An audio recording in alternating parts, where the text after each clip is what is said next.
Hey guys, I'm Mike Manell from the Nerds of Color. I'm here with Legion lead Delroy Lindo and Omar Miller. How are you guys? Fantastic. Well, thank you. I gotta congratulate you. This is my favorite movie of the year so far. It is mind-blowingly good, and your performances are all so amazing in this. So thank you so much for this amazing movie. Thank you.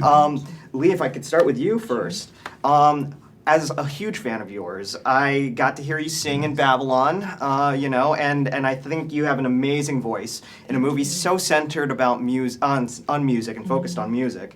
Did it bum you out not to sing in this one? A little bit, but it's okay. There will be other projects that will come around that I will have the opportunity to sing and dance and revisit my musical theater stuff. But it was just a beautiful experience to witness Jamie performing her number, and I saw the film last night for the second time, and when she came out, the way it was cut, how it kind of scared you, but then it kind of and then you see Perlene get on stage I'm okay with it. I'm not. I want people to see you sing. You're amazing. But the more we get that, the happier I'll be, honestly. Thank you.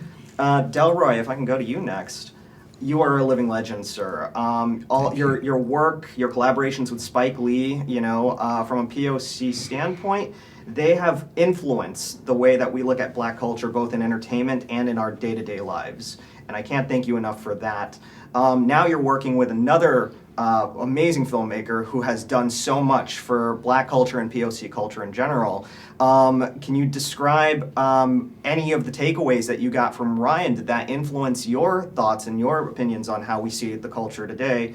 And also, how is that compared to working with Spike?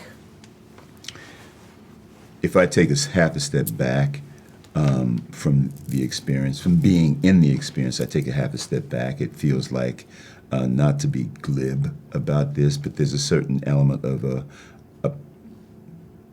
I started to say passing the baton, but I'm going to change that. I'm going to say an extending of the baton, because Spike's still working, right? So he's not giving it up, but there's an extending of the baton in order that a tradition of storytelling be extended.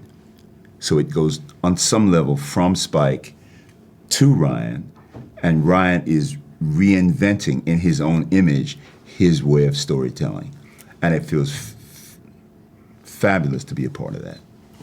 Amazing. Thank you for everything that you've done. Omar, last question for you as well.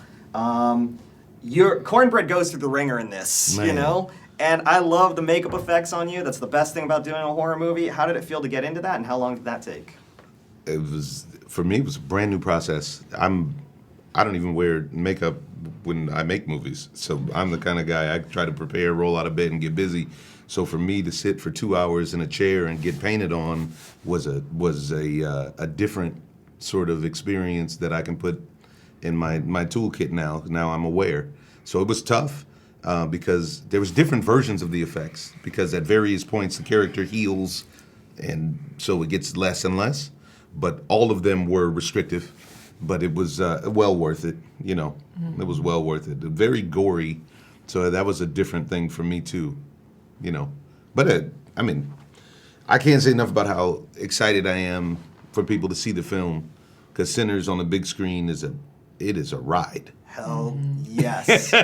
So much fun, so thought-provoking, but so much fun, especially if you're a horror fan.